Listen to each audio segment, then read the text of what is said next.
Hello students. आशा करता हूँ आप सब लोग ठीक होंगे। तो लास्ट वीडियो में हमने पढ़ा था कि जो सिंपल ऑर्गेनिज्म हैं, जो सिंपल एनिमल हैं, जो सिंगल सेल्ड ऑर्गेनिज्म हैं, उनके अंदर एसेक्सुअल रिप्रोडक्शन वो कैसे होता है, किस किस प्रकार से होता है, अनफेवरेबल कंडीशन में कैसे करते हैं, फेवरेबल कंडीशन में कैसे करते हैं। तो आज हम इस वीडियो में एसेक्सुअल रिप्रोडक्शन इन प्लांट्स पढ़ने वाले हैं। एसेक्सुअल रिप्रोडक्शन इन प्लांट्स यानी कि प्लांट के अंदर कैसे होता है, क्या जैसे कि एनिमल्स में भी होता है क्या वैसे ही प्लांट्स में भी होता है या कोई और प्रोसेस है। जैसे कि हम प्लांट्स में भी एसेक्सुअल रिप्रोडक्शन ही बोलते हैं, क्या हम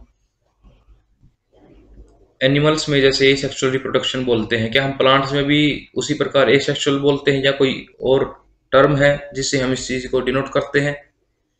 तो चलिए देखते हैं। In animals and the other simple organisms, the term asexual is used unambiguously. In plants, the term vegetative reproduction is frequently used. जो एनिमल्स हैं और जो दूसरे सिंपल यानी कि साधारण ऑर्गेनिजम्स हैं, उनके अंदर जो टर्म है वो एसेक्सुअल यूज की जाती है। एसेक्सुअल रिप्रोडक्शन जो टर्म है वो यूज करते हैं। लेकिन प्लांट्स के अंदर यहाँ पर जो है वो टर्म चेंज हो जाती है। यहाँ पर हम यूज करते हैं vegetative reproduction.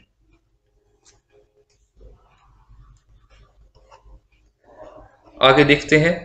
In flowering plants every part of the body such as roots, stem, leaves and buds take part in vegetative propagation.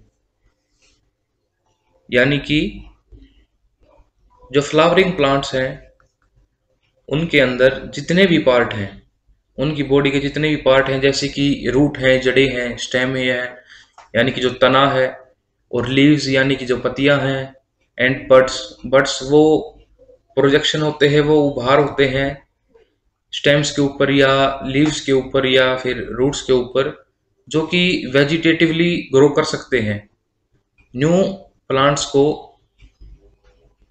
Produce कर सकते हैं। और वही जो है, और यही जो सब पार्ट हैं, रूट है, स्टेम, लीव्स, बड्स, यही वेजिटेटिव प्रोपगेशन में पार्ट लेते हैं। आगे है यूनिट्स ऑफ वेजिटेटिव प्रोपगेशन, यानी कि जो वेजिटेटिव प्रोपगेशन की जो यूनिट्स है वो कौन सी हैं। जैसे कि हमारी जो पहली यूनिट है, पहली टाइप है, वो है रनर्स।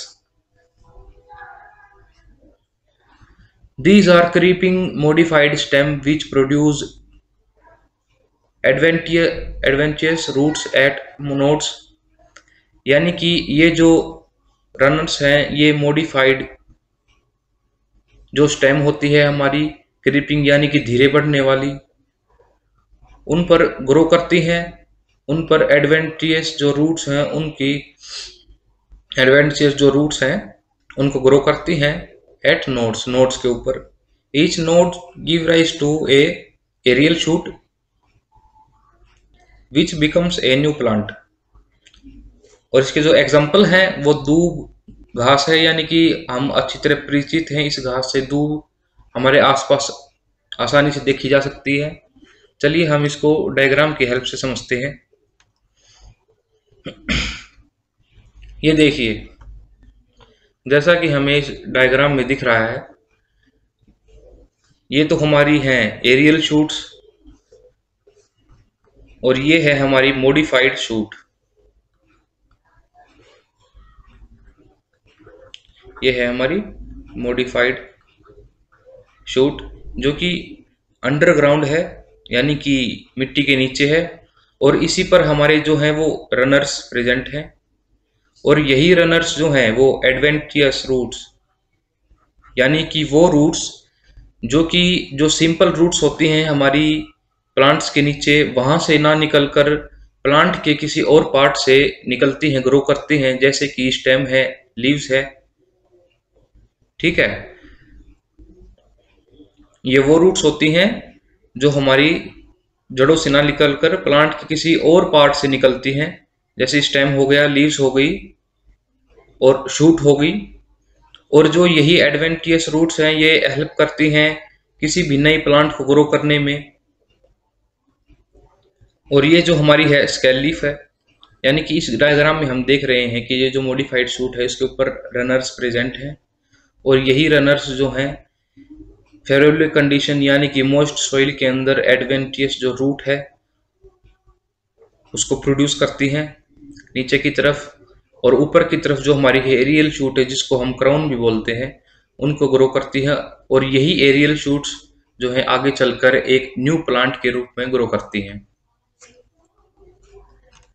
तो चलिए हम जो हमारा जो नेक्स्ट पार्ट है उसको देखते हैं। जो हमारी नेक्स्ट टर्म है वो है rhizomes. These serve as means of vegetative propagation by perennating under unfavourable conditions, यानी कि ये जो हमारी राइजोम्स हैं ये वेजिटेटिव प्रोपेगेशन में हमारी पियरनेटिंग कर जाती हैं अनफेवरेबल कंडीशन में, और न्यू एरियल शूट्स ग्रो करती हैं जो हमारी फेवरेबल कंडीशन है, जो हमारी जो फेवरेबल सीजन है उसके दौरान। जो इसके जो एग्जांपल है वो हमारे जिंजर यानी कि अदरक, टर्मरिक यानी कि हल्दी, लोटस यानी कि कमल, और इकोर्निया यानी कि वाटर हाइसिंथ। चलिए देखते हैं डायग्राम की हेल्प से। ये देखिए, ये जो चित्र आप देख रहे हैं इमेज, ये एक जिंजर प्लांट की है, और यहाँ पर हम देख पा रहे हैं कि ये जो मैच्योर राइजोम है यहाँ पर हमें ये यहाँ पर दिखाई दे रहा है, ये मैच्योर है यानी कि इसको हमने प्लांट किया था, और ये हमारा यंग राइजोम है।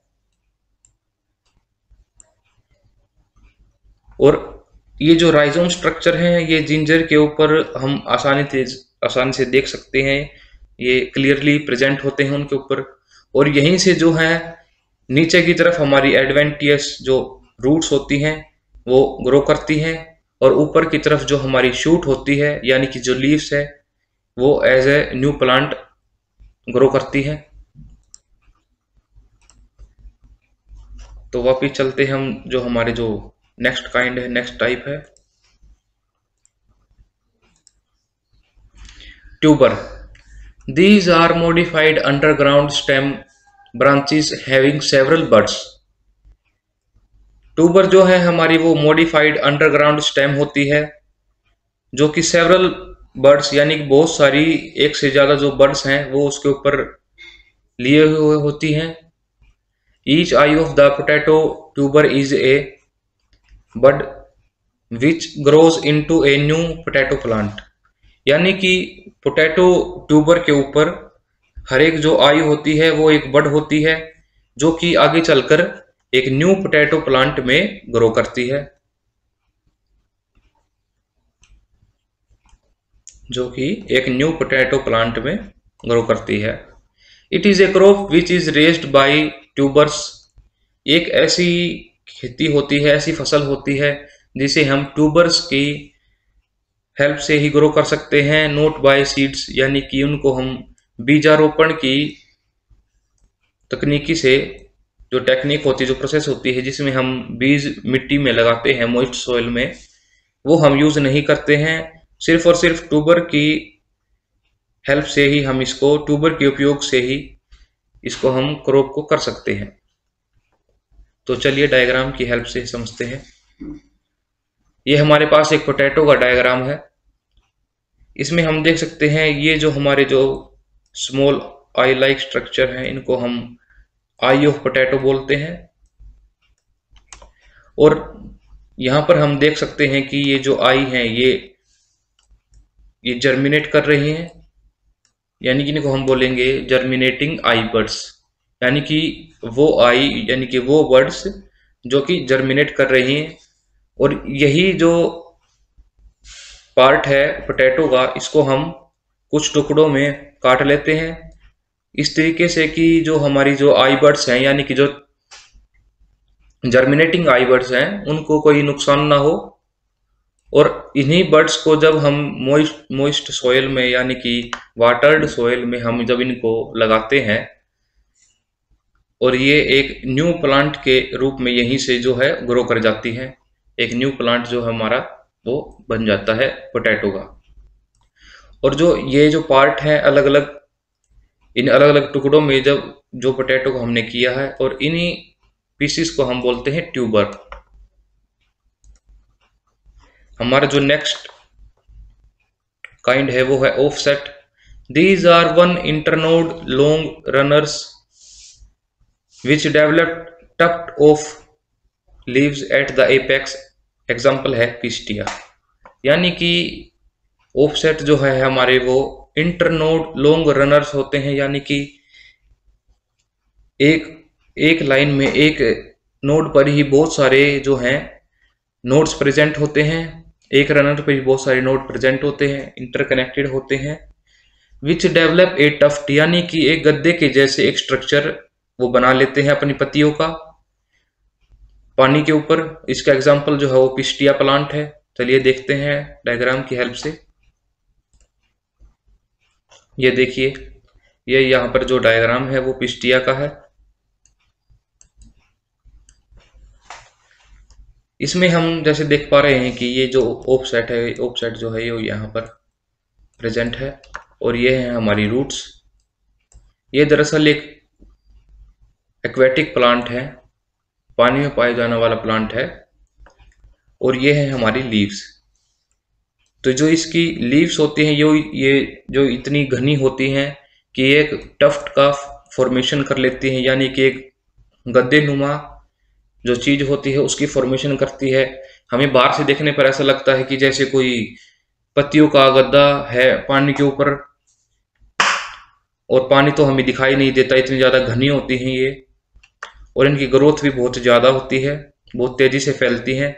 और इनके फैलने का जो कारण है वो ऑफसेट ही है। ये जो ऑफसेट हैं ये आपस में इंटरनोड कनेक्टेड होते हैं, इन पर बहुत सारे नोड प्रेजेंट होते हैं, और हर एक नोड एडवेंटियस रूट्स की फॉर्मेशन करती है, और ऊपर की तरफ जो लीव्स हैं उनकी फॉर्मेशन करती हैं। तो हमारा जो नेक्स्ट पार्ट है उसकी तरफ चलते हैं हम। हमारा जो सिक्स्थ पार्ट है वो है bulb. Bulb serve as means of vegetative propagation by producing new plants when sown in the soil. जो हमारे जो बल्ब हैं वो माध्यम की तरह काम करते हैं वेजिटेटिव प्रोपेगेशन में, जो कि हमारे न्यू प्लांट्स को ग्रो करने में हेल्प करते हैं। जब हम इनको जो गीली मिट्टी है यानी कि सोन, जब इसको हम मिट्टी में लगाते हैं गीली मिट्टी में, तो वो एक न्यू प्लांट के रूप में ग्रो करते हैं। इसके जो एग्जाम्पल है वो है ऑनियन और गार्लिक। चलिए डायग्राम की हेल्प से हम समझते हैं कि ये कैसे होता है। यह है हमारे पास क्रॉस सेक्शन ऑफ ऑनियन यानी कि कांदा, और इसका जो बाइनोमियल नेम है वो है एलियम सीपा। इस डायग्राम में हम देख रहे हैं कि यह जो नीचे की तरफ जो स्ट्रक्चर है उसको हम बोलते हैं एपेक्स, और नीचे की तरफ जो चीज जो हमें दिखाई दे रही है वो है एडवेंटियस रूट्स है हमारी,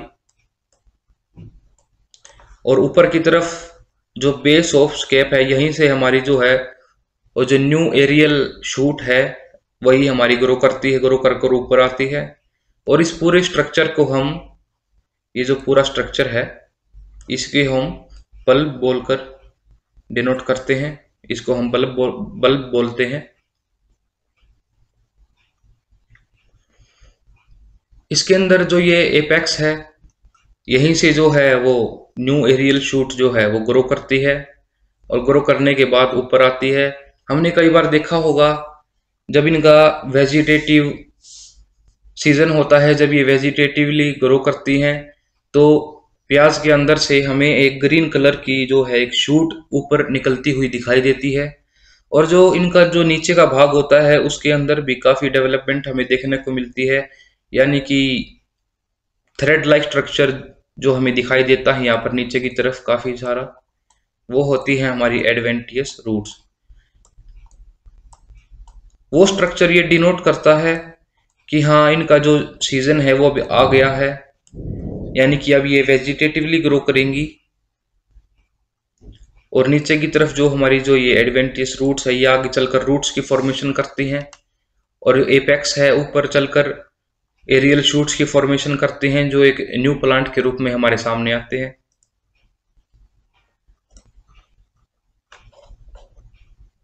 These structure are called vegetative propagules, और इन्हीं स्ट्रक्चर्स को जो है हम वेजिटेटिव प्रोपेग्यूल्स बोलते हैं। जितने भी स्ट्रक्चर हमने पढ़े हैं, जितने भी काइंड पढ़े हैं, एसेक्सुअल रिप्रोडक्शन यानी कि वेजिटेटिव प्रोपेगेशन इन प्लांट, जैसे ट्यूबर है, ऑफसेट है, बल्ब है, रनर्स हैं, राइजोम है, ये जो सभी स्ट्रक्चर हैं इनको हम वेजिटेटिव प्रोपेग्यूल्स बोलते हैं, क्योंकि इन्हीं की हेल्प से जो है हम नए प्लांट्स लगा सकते हैं, नए प्लांट्स ग्रो कर सकते हैं। ये तो थे जो हमने अभी पढ़े natural methods of vegetative propagation, यानी कि नेचुरल प्रोसेस से हो रहे थे।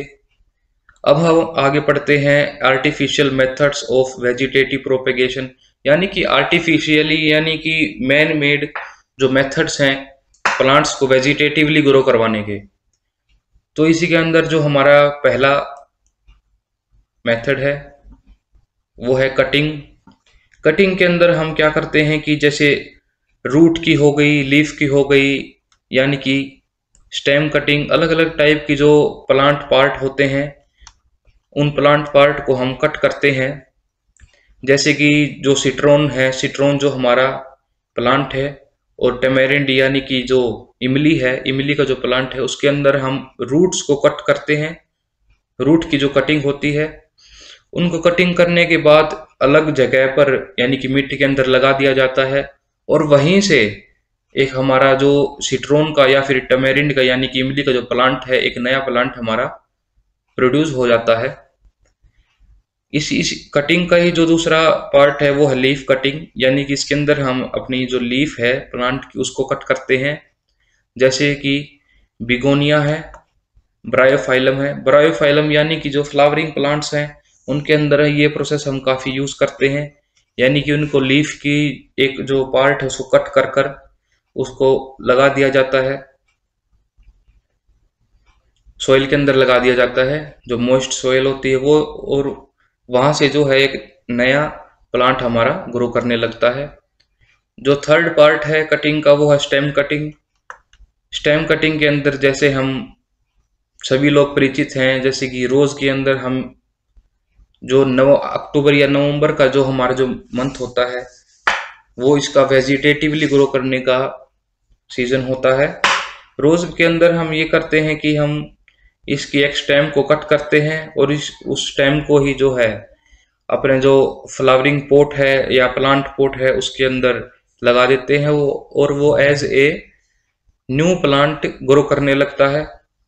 और ग्रेप्स के अंदर भी हम यही पैटर्न दोहराते हैं, और शुगर केन के अंदर भी हम जो है उसकी जो स्टेम होती है उसको हम कट कर कर मिट्टी में जो है वो लगा देते हैं वो, और वो as a new plant grow करने लगता है।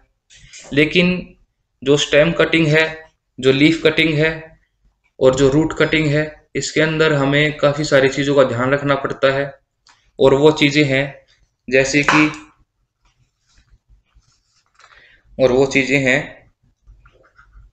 As of plant,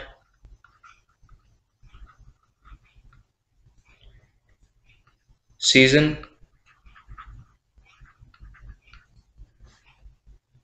and length of shoot. ऐसी जो चीज़ें हैं हम इनका बहुत ध्यान रखना पड़ता है आर्टिफिशियल मेथड्स में, कि जो प्लांट है उसकी उम्र कितनी है, कहीं वो बहुत ज़्यादा उम्र में कम तो नहीं है, या फिर जो उसका जो सीज़न है वो सीज़न अभी आया है या नहीं आया है, और जो लेंथ हम ले रहे हैं शूट की या लीफ की वो कितनी है, वो प्रॉपर है या नहीं है, उससे हमारा जो न्यू प्लांट है वो ग्रो कर सकता है या नहीं है, उसके अंदर वो क्वालिटीज़ हैं या नहीं है। तो चलिए हम डायग्राम की हेल्प से समझते हैं कि ये शुगर केन के अंदर कैसे होता है। ये देखिए हमारे पास ये जो डायग्राम है ये शुगर केन की स्टेम का है। यहाँ पर जो ये स्ट्रक्चर आपको दिखाई दे रहा है यानी कि बीच में, इसको हम बोलते हैं इंटरनोड। और ये जो यहाँ पर जो जॉइंट पर आपको स्ट्रक्चर दिखाई दे रहा है ये है आपका नोड। और इस नोड के ऊपर ही आपकी प्रेजेंट होती है बड, यानी कि वेजिटेटिव प्रोपेग्यूल, यानी कि ये वो पार्ट है जहां से हमारा न्यू प्लांट अराइज होगा, न्यू जो प्लांट है वो अराइज होगा। और एक नोड यहाँ पर जो पीछे हमें दिखाई दे रही है बैक साइड में, यहाँ से हमारी जो न्यू रूट्स हैं यानी कि जो हमारी जो एडवेंटियस रूट्स हैं वो ग्रो करेंगी।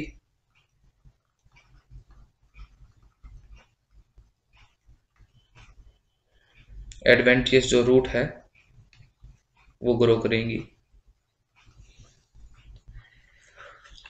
और नेक्स्ट डायग्राम में हम देख सकते हैं कि जो जहां पर जो हमें पिछले डायग्राम में जो पार्ट में हमें नोड बड दिखाई दे रही थी, वहीं पर अब जो है न्यू लीव्स की फॉर्मेशन हमें दिखाई दे रही है।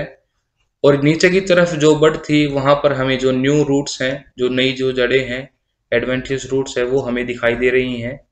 और इसी प्रोसेस को हम बोलते हैं जर्मिनेटिंग स्टेम कटिंग, यानी कि जो स्टेम हमने शुगर केन की जो कट करी थी जिसके अंदर बड प्रेजेंट थे, उसी को हमने मिट्टी में लगाया। और मिट्टी के लगाने के बाद वो जर्मिनेट, जो बड थी हमारी वो जर्मिनेट करेंगी, जर्मिनेशन होगा और न्यू प्लांट की जो है वो प्रोडक्शन होगी, यानी कि जो हमारा जो न्यू प्लांट है वो बड से अराइज होगा।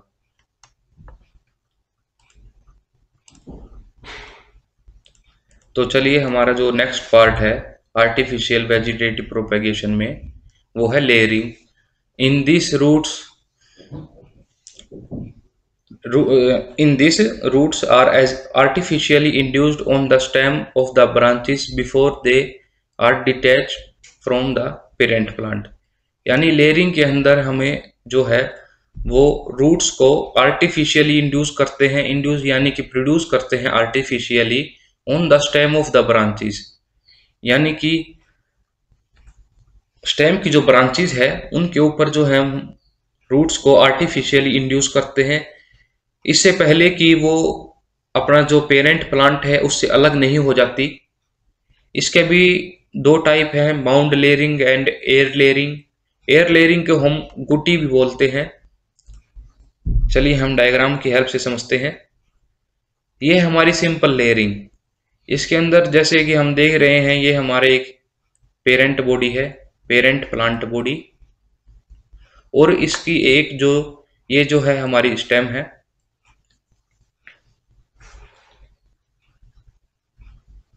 स्टेम, और इस स्टेम की हमने एक ब्रांच को जो है मिट्टी के अंदर दबा दिया है। ठीक है, मिट्टी के अंदर दबा दिया है, इसके ऊपर हमने जो है मिट्टी डाल दी है। और अब ये प्लांट, ये जो ब्रांच हमने मिट्टी के अंदर दबाई थी, यहां पर जो है एडवेंटियस रूट्स की फॉर्मेशन हो जाएगी।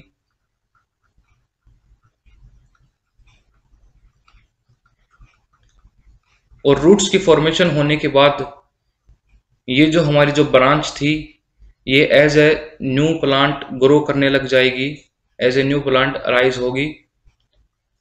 और इससे जो नेक्स्ट डायग्राम है उसके अंदर हम देख रहे हैं माउंड लेयरिंग यानी कि स्टूल लेयरिंग। इसके अंदर हम क्या करते हैं कि एक सिंगल प्लांट, यानी कि जैसे हम नीचे देख सकते हैं कि यहाँ पर भी एक सिंगल प्लांट पेरेंट था, यहाँ पर भी एक जो एक सिंपल प्लांट है उसके ऊपर हमने एक गुंबदनुमा आकार बना दिया है सॉइल का। इससे हुआ ये है कि जो हमारा एक प्लांट पेरेंट बॉडी थी वो अब ग्रो कर रही है इनटू सेवरल न्यू प्लांट्स।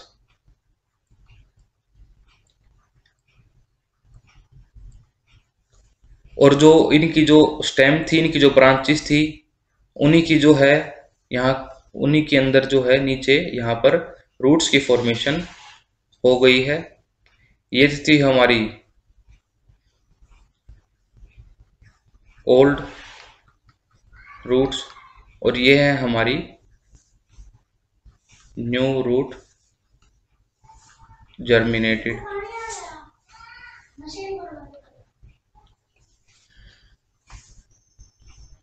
तो इसी प्रकार जो है हम एक प्लांट से एक से ज़्यादा प्लांट हम राइज कर सकते हैं, प्रोड्यूस कर सकते हैं, ग्रो कर सकते हैं माउंट लेयरिंग की हेल्प से।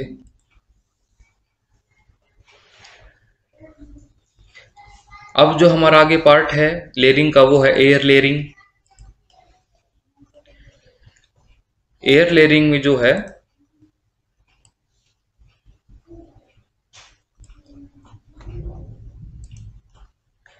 जैसा कि आप देख पा रहे हैं यहाँ पर जो है एयर लेयरिंग करी गई है। एयर लेयरिंग में होता ये है कि जैसा कि आप देख रहे हैं ये एक ब्रांच का जो पार्ट है यानी कि स्टेम का जो पार्ट है, यहाँ पर जो ऊपर की जो बार्क रिंग है इतने हिस्से की जो हमारी बार्क थी उसको हमने जो है हटा दिया है, कट कर दिया है, ग्रिडल्ड कर दिया है।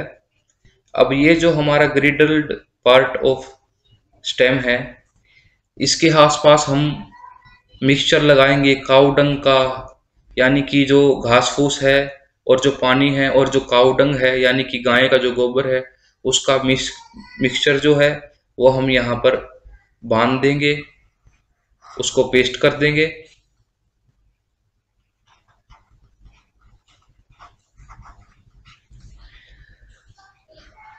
उसको लगाने के बाद, उस पेस्ट को लगाने के बाद जो है हम उसको एक पॉलीथीन से, ये जो हम वाइटिश पार्ट देख रहे हैं ये पॉलीथीन है, इसको हम एक पॉलीथीन से टाई कर देंगे।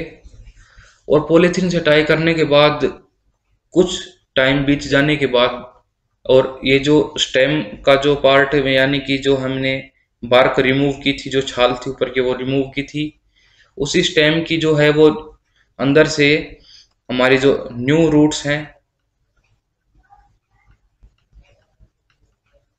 वो ग्रो करेंगी। और जैसे ही हमारी जो न्यू रूट्स है वो ग्रो करेंगी, ग्रोथ होने के बाद अगर हम चाहें तो इसको यहाँ से कट कर कर एक दूसरी जगह यानी कि मिट्टी में लगा सकते हैं और लगाने के बाद वो एक as a new plant grow करेगी। और इसी मेथड को जो है हम बोलते हैं एयर लेयरिंग, यानी कि हमने यहाँ पर किसी भी प्रकार की जो है माउंट लेयरिंग या फिर सिंपल लेयरिंग हमने नहीं की है। और इसी प्रोसेस को हम गोटी भी बोलते हैं। अब हमारा जो नेक्स्ट पार्ट है उसकी तरफ चलते हैं। नेक्स्ट पार्ट है हमारा जो थर्ड पार्ट है, मेन पार्ट, वो है grafting. In this it is done by closely related dicotyledons. जो ग्राफ्टिंग जो हमारी जो टेक्निक है आर्टिफिशियल वेजिटेटिव प्रोपेगेशन की जो टेक्निक है वो हमारी क्लोज रिलेटेड जो डाइकोटिलिडन्स हैं, यानी कि जिसके अंदर जो प्लांट्स हमारे डाइकोट हैं जिसके अंदर दो कोटिलिडन्स प्रेजेंट होते हैं उनके जो, और वो भी क्लोजली रिलेटेड डाइकोटिलिडन्स उनके बीच में होती है। इसके जो एग्जाम्पल है वो मैंगो और रोज हैं।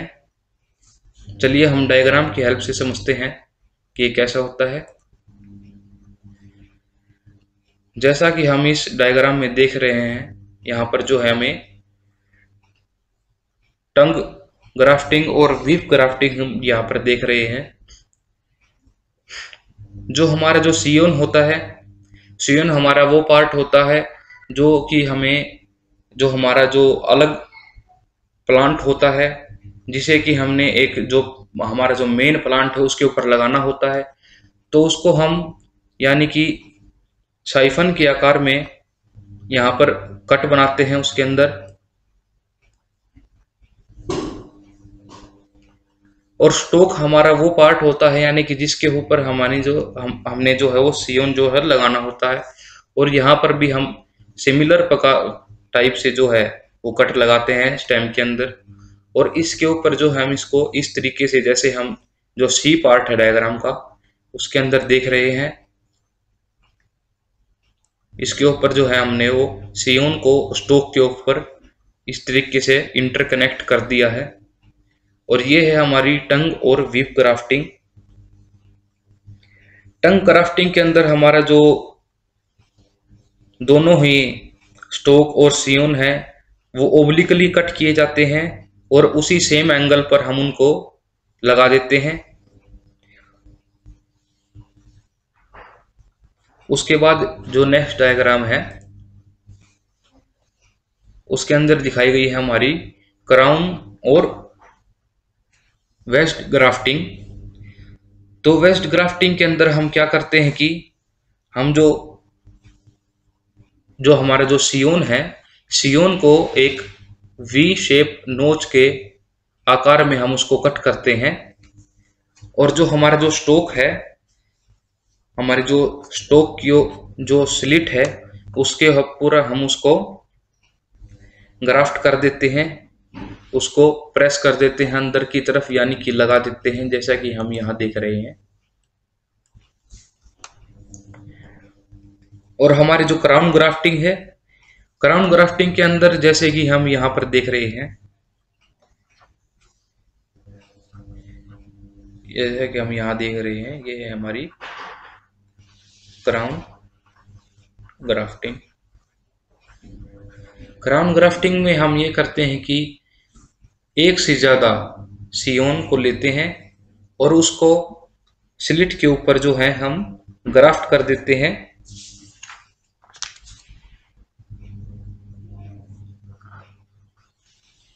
एक से ज्यादा जो हमारे जो सियोन हैं उनको लेते हैं और जो हमारा जो स्टोक की जो स्लिट है, यानी कि ये जो पार्ट है, हम इसको यहाँ पर ग्राफ्ट कर देते हैं, यानी इनके अंदर जो है उनको लगा देते हैं, धसा देते हैं। तो ऐसे कौन से हमारे जो रियल लाइफ एग्जांपल्स हैं जिनको हम इजीली ऑब्जर्व कर सकते हैं हमारी डेली लाइफ में, वो है हमारे मैंगो प्लांट और जो हमारे जो रोज हैं हम उनको इजीली ऑब्जर्व कर सकते हैं। उनके अंदर जो ग्राफ्टिंग की जाती है हमने कई बार घरों में की भी हुई है, करते भी हैं। रोज के अंदर तो बहुत ही ज़्यादा सिंपल है, हम करते भी हैं घरों में। मैंगो के अंदर जैसे हम आप सभी जानते हैं कि एक देसी आम होता है और एक दुशेरी आम होता है। तो हमारा जो देसी आम है, देसी आम का तो हम लेंगे स्टोक, और जो हमारे जो दुशेरी आम है उसका लेंगे हम सियोन। जो हमने जो ओब्लिकली पार्ट कट किया है हमने, हमारी जो दुशेरी आम की जो स्टेम है उसको हम प्लेस कर देंगे, यानी कि कनेक्ट कर देंगे जो हमारा जो देसी आम का जो वो है स्टोक है उसके ऊपर। और इस प्रकार से जो दो अलग अलग प्लांट हैं वो एज एक ही प्लांट, जैसे कि एक ही प्लांट ग्रो हो रहा है, इस तरीके से जो है वो साथ साथ ग्रो करते हैं, यानी कि एक प्लांट के ऊपर दूसरा प्लांट हम ग्रो कर सकते हैं। और इसी प्रकार जो रोज के अंदर करते हैं, जैसे कि अगर कोई प्लांट है वाइल्ड रोज है, यानी कि जो जंगली जो रोज होता है उसकी हम स्टोक लेंगे, उसका हम स्टोक लेंगे। और हमारा जो दूसरा पार्ट होता है, दूसरा पार्ट यानी कि जो सियोन है, सियोन हम वो रोज लेंगे हाई क्वालिटी रोजेज, यानी कि जो जिनकी जो स्पीशीज है और जो कलर्स है वो अच्छे हैं, यानी कि हाई क्वालिटी जो रोज है उसका हम सियोन पार्ट लेंगे। और सियोन पार्ट लेने की उसको ओब्लिकली कट करेंगे और जो हमारा जो वाइल्ड रोज का जो स्टोक है उसके ऊपर हम प्लेस कर देंगे। तो इससे होगा ये कि जो हमारा जो वाइल्ड रोज था उसके ऊपर हम अपना जो हाई क्वालिटी रोज है उसको ग्रो कर सकते हैं as a new plant. Vegetative propagation जो है, वेजिटेटिव प्रोपेगेशन की जो हम आगे कुछ इम्पोर्टेंट जो बातें हैं उनके बारे में जानेंगे। Vegetative propagation is the only method of reproduction in those plants which have lost their capacity to produce seeds. और इनके जो एग्जाम्पल है वो हैं सीडलेस ग्रेप्स, ऑरेंजेस, बनाना, जैस्मीन, पाइनएप्पल और डालियाज और ट्यूलिप्स, और भी बहुत सारे हैं। तो वेजिटेटिव प्रोपेगेशन जो टेक्निक है, जो मेथड है, हम उन प्लांट्स के अंदर यूज करते हैं जो कि रिप्रोड्यूस नहीं कर सकते, या कि जो उनकी जो कैपेसिटी होती है सेक्सुअली रिप्रोड्यूस करने की वो खत्म हो चुकी है, वो पूरी तरीके से खत्म हो चुकी है। ऐसे जो प्लांट्स हैं हम उनके अंदर जो है वेजिटेटिव प्रोपेगेशन जो टेक्निक को यूज करते हैं। हमारा जो नेक्स्ट पॉइंट है, plants which produce small quantities of viable seeds, जैसे कि सिनोडन, डेक्टाइलन, बर्मुडा जिसको हम बोलते हैं, यानी कि वो प्लांट जिसके अंदर बहुत ही कम क्वांटिटी प्रोड्यूस होती है सीड्स की, वायबल सीड्स की, जो कि बहुत ही कम रहती है प्लांट्स को अलग अलग जगह पर लगाने में। थर्ड जो पॉइंट है वो हमारा है प्लांट विच है पुअर सीड वायबिलिटी और prolonged seed dormancy produced mostly by vegetative methods because these methods are more rapid, easier and less expensive। जो थर्ड जो पॉइंट है उसके अंदर बताया गया है कि जो हमारे जो प्लांट हैं उन प्लांट के अंदर वेजिटेटिव प्रोपेगेशन की जाती है, जो कि जिनकी जो वायबिलिटी ऑफ सीड है वो बहुत ही पुअर है, यानी कि बहुत कम टाइम पीरियड के लिए जो उनके सीड है वो एक्टिव रहते हैं, उसके बाद वो खराब हो जाते हैं। और या फिर जो सीड डोरमेंसी है, सीड डोरमेंसी यानी कि जो रेस्टिंग पीरियड है वो जो सीड का वो बहुत ही कम है, उसके बाद वो खराब हो जाते हैं। वेजिटेटिव मेथड जो है वो इन्हीं प्लांट के लिए यूज की जाती है, वो भी इसलिए की जाते हैं क्योंकि जो वेजिटेटिव प्रोपेगेशन जो मेथड है वो बहुत ही ज़्यादा रैपिड है, इजियर है, बहुत ही आसानी से हम इसको परफॉर्म कर सकते हैं, और लेस एक्सपेंसिव है, और बहुत महंगा भी नहीं है, बिल्कुल ही सस्ता है, और इजीली हम इसको परफॉर्म कर सकते हैं। और इसके अंदर जो प्लांट्स की जो ग्रोथ होती है कुछ स्पीसीज के अंदर तो वो बहुत ज़्यादा हो जाती है। जैसे कि अगर हम एक प्लांट की बात करें वाटर हाइसिंथ यानी कि इकोर्निया की, ये हमारे पास जो पिक है, डायग्राम है, ये एक प्लांट है इकोर्निया, जिसको हम टेरर ऑफ बंगाल के नाम से भी जानते हैं। इसको टेरर ऑफ बंगाल क्यों कहा जाता है, इसके पीछे एक रीज़न है। वो रीज़न ये है कि ये बहुत जल्दी ग्रो करता है वेजिटेटिवली। इसका जो ग्रोथ रेट है प्लांट का वो बहुत ज़्यादा ही एक एक्वेटिक प्लांट है, यानी कि पानी में जो ये पानी में पाया जाता है ये प्लांट हमारा। और इसके जो इसका फूल होते हैं उनके लिए भी ये बहुत ज़्यादा जाने जाते हैं। ब्लू कलर के जो हैं इनके ऊपर जो फूल आते हैं बहुत अच्छे सुंदर फूल आते हैं, और लोग भी इनकी तरफ काफ़ी अट्रैक्ट होते हैं। लेकिन जो सबसे बड़ी प्रॉब्लम है वो है इनकी जो ग्रोथ है, वो ग्रोथ इनकी जो बहुत रैपिड है, बहुत रैपिडली ग्रोथ करते हैं। और इसी ग्रोथ के कारण जो भी वाटर बॉडी होती है इनके आसपास, यानी कि जिस भी वाटर बॉडीज में ये पाए जाते हैं, वहाँ की जो पूरी की पूरी ऑक्सीजन है उस वाटर बॉडी की ये कंज्यूम कर लेते हैं, वहाँ से जो है वो उसको ऑक्सीजन को खींच लेते हैं। और जो दूसरे जो ऑर्गेनिज्म हैं पानी के अंदर, जैसे कि दूसरे एनिमल हैं, यानी कि जो फिशेज हैं और बड़ी फिशेज हैं, क्रैब्स हैं, और भी बहुत सारे ऑर्गेनिजम्स होते हैं, उनके लिए जो ऑक्सीजन की जो अवेलेबिलिटी है वो बहुत ही ज़्यादा कम हो जाती है, और जिसकी वजह से उनकी सिवियरली डेथ हो जाती है, यानी कि लार्ज नंबर ऑफ डेथ हमें देखने को मिलती हैं।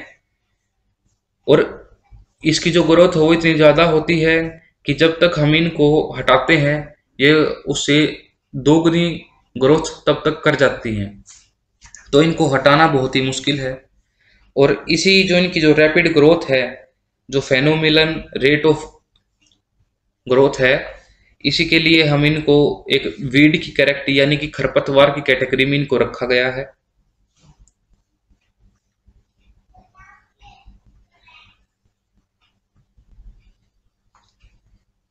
और इसी प्रकार से जो है हमारे और भी बहुत सारे प्लांट्स हैं जो कि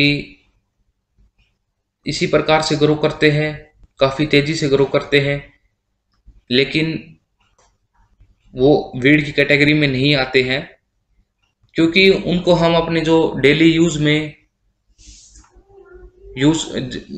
में उनको अपने जो डेली के जो प्रयोग होते हैं रोजाना के, उनके अंदर लेके आते हैं।